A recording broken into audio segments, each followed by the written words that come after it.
Para terminar con la clasificación de tipos de narradores, ese personaje tan importante que da base y sustento a todos los otros personajes que podamos construir en una novela o en un cuento, hay que decir también que existe otro tipo de narrador no muy usual, propio del Nouveau Roman francés, que es ese narrador que narra en tú. Durante todo el tiempo de la acción se dirige a un tú y están narradas en tiempo presente. Bien, vamos a continuar con la parte más práctica de la construcción de personajes y digamos entonces nuevamente que a partir del momento en que Forster en 1911 desarrolló su teoría acerca de los personajes redondos a los que les sucede algo al cabo de la trayectoria de la aventura novelística o cuentística, y los personajes planos a los cuales no les sucede nada y que vienen a encarnar lo que él llama un humor o emblematizar un valor o un principio moral, luego ya esto no se volvió a tocar, no hubo un interés. Bien, como yo sí tengo interés en mejorar la preparación y construcción de un personaje, y la verdad es que he reflexionado mucho acerca de ello y he trabajado mucho creativamente en torno a ello para ver cómo hacer para discernir de un primer vistazo en dónde algo está fallando y poder mejorarlo. En el año 2008 en mi blog psicocuántico, blogspot.com, publiqué una serie de artículos, 3, sobre los personajes planos y redondos y lo que yo llamo los personajes movidos por principios. Me refiero a principio activo, no a un principio moral, sino principio activo, y los personajes movidos por metas.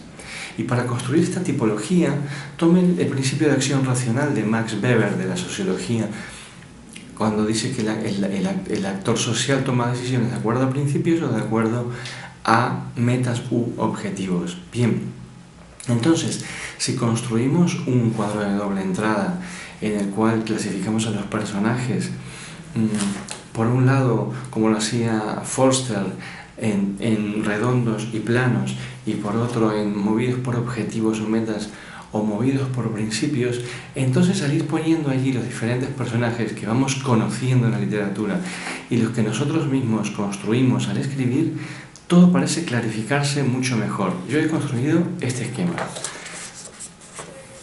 Aquí vemos cómo hay movidos por objetivos, movidos por principios de actuación, redondos y planos. Y luego vemos cuál es el resultado de redondos movidos por objetivos y redondos movidos por principios. Y planos movidos por objetivos y planos movidos por principios de actuación o de acción. Y luego cuáles son las características de algunos personajes que, siendo redondos, se mueven a la vez por objetivos y por principios, o siendo planos se mueven a la vez por objetivos o metas y por principios. Bien, esto es muy interesante porque si empezamos a clasificar a los grandes personajes que existen en la literatura universal, vemos que hay algunos arquetipos muy claros, unas tipologías muy claras. Por ejemplo, el personaje redondo que cambia y que persigue una meta es un personaje decimonónico que busca el ascenso social. Por ejemplo, son varios de los protagonistas de Balzac, sobre todo Eugenio de Rastignac, uno de los protagonistas uno de los personajes principales de la novela Le Père Goriot, del Papá Goriot, traducida en castellano. También el Sorel de Stendhal, también el protagonista de Ilusiones perdidas del propio Balzac. Estos son personajes redondos que comienzan en situación, les pasan una serie de aventuras o sucesos interiores que los hacen cambiar de perspectiva de vida, de manera de ver el mundo, de manera de relacionarse con los otros y consigo mismos, de pensar acerca del mundo, de sentir, etc. Y todo esto sucede a raíz de que han salido en busca de un objetivo, han vivido una odisea personal que les ha llevado a unas conclusiones nuevas. Bien, este es un tipo de personaje, profundo, interesante, rico.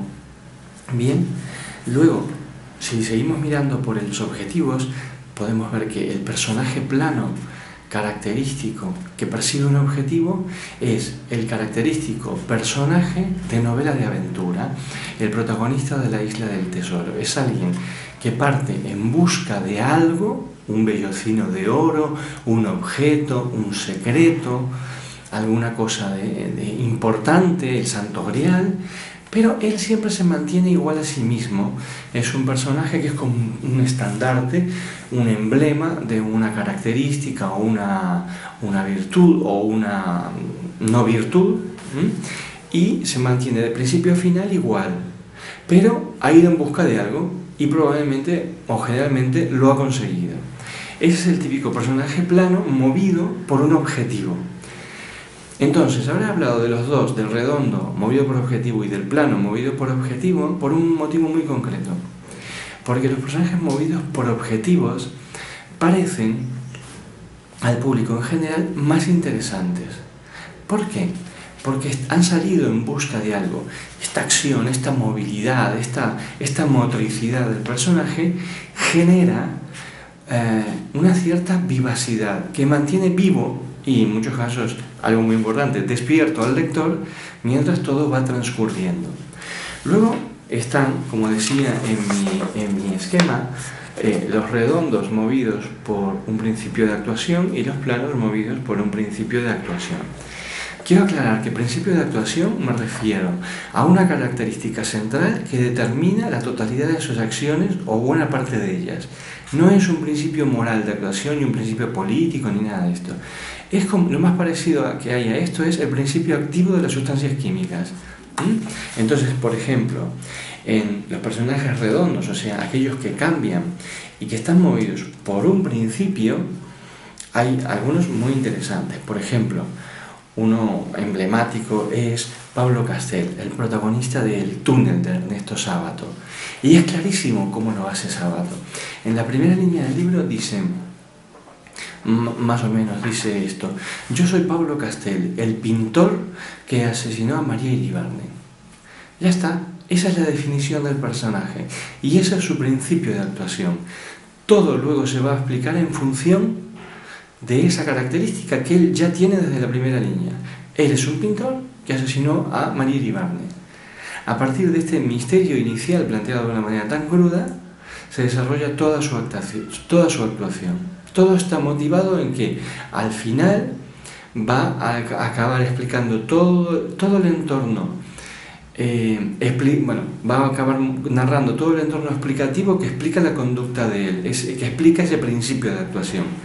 Lo que sucede, y por eso la novela es tan interesante y tan importante dentro de la literatura, es que Sábato lo pone de esta manera para que sea lo suficientemente parecida a una novela policial o de misterio y mantenga la tensión dramática para poder volcar unos pensamientos filosóficos, existenciales, a veces muy duros, que de otro modo el lector no lo soportaría sin tener la sensación, más que la certeza de que va a averiguar por qué lo hizo.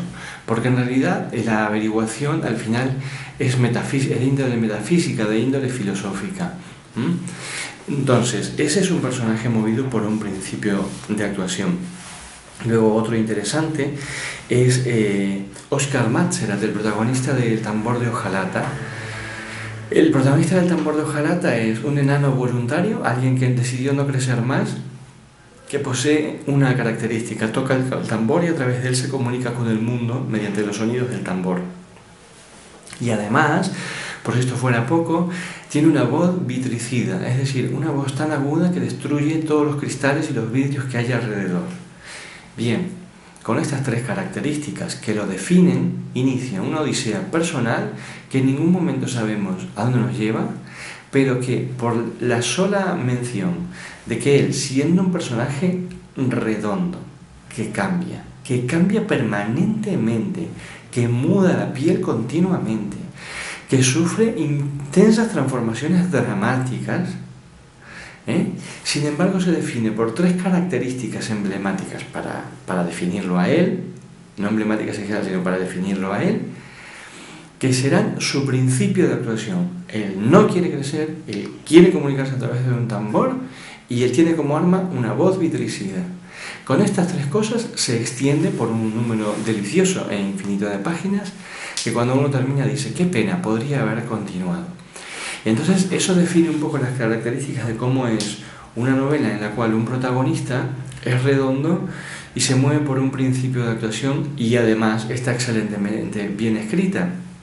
Tiene un problema en el cual, por suerte, gracias al arte que posee Günter Grass, no cae, que es que el personaje, movido por un principio, puede empezar a delirar y a divagar y a explicarnos toda su filosofía, a llenar el libro de digresiones que no van hacia ninguna parte.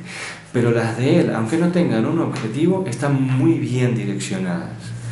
Y el resultado es una obra espléndida. Bien, ¿algún ejemplo más? Bueno, pues de estos, El extranjero. El extranjero es quizás una de las primeras novelas en donde un principio de actuación, ese estado emocional de frialdad o de emocionalidad del extranjero, el protagonista de la novela extranjero se mueve, en donde todo parece suceder porque sí, diríamos, ¿no? Es también la nota central de muchas novelas posmodernas. Los personajes se mueven por un principio de actuación, a tal grado se mueven por ese principio de actuación que pueden parecer hasta personajes planos, pero no lo son. Un ejemplo sería Edipa Maas, la maravillosa protagonista de La subasta del lote 49 de Thomas Pynchon, que tendremos mucho para hablar acerca de esa novela. Parecen planos, pero no lo son, son redondos. Son redondos, lo que pasa es que están definidos de una manera cuando se los define, que después más adelante cuando hablamos cómo hacemos para concretar la definición de un personaje lo veremos y lo analizaremos. Tienen esa característica de que en realidad podrían ir hacia cualquier parte, porque como lo que los mueve no es un objetivo, sino un principio, pues el principio se puede desarrollar en cualquier sentido. Bien, entonces vamos a el personaje plano, ¿vale?, que se mueve por un principio de actuación. Este no abunda. El personaje plano que se mueve por un principio de actuación estrictamente suele ser un personaje secundario, alguien que pasa, tiene un principio de actuación definido, tiene un ¿cómo se llama? Un momento dentro de la obra y basta, y termina su función dentro de la obra narrativa. Sucede que con los personajes planos, tal como puse en este lado, cuando el plano reúne las dos características, vuelve a aparecer la estupenda obra de Vargas Llosa, Pantaleón y las visitadoras. El personaje plano, cuando se mueve por metas y objetivos, parece que el objetivo sea desarrollar la característica del principio de actuación hasta sus últimas consecuencias. En Pantaleón se ve claramente. Y la gran novela con personaje redondo que cumple objetivo y cumple principio es, como no, En busca del tiempo perdido. El objetivo está implícito en el título: recuperar el tiempo perdido. Y se mueve por un principio filosófico de autoinvestigación y de investigación, por el cual, mediante la narración de diferentes sucesos de su vida, va cumpliendo con aquel objetivo. Bien, este cuadro, no lo olviden, como lo he mostrado tantas veces, lo pueden copiar del vídeo en algún momento, porque cuando construyáis un personaje, pasarlo por este tamiz y ver cuán redondo es, cuán plano es, y si se mueve por objetivos o por metas. Porque, por ejemplo, pongo un ejemplo para que se vea cómo funciona. Si queréis un personaje redondo, profundo, que se está moviendo por un principio, tened en cuenta siempre que según como lo hagáis, va a resultar lento, va a resultar un poco pesado, y hay que ponerle un poco de objetivo, de dirección, para que todo de pronto cobre acción. Bien, hasta la próxima.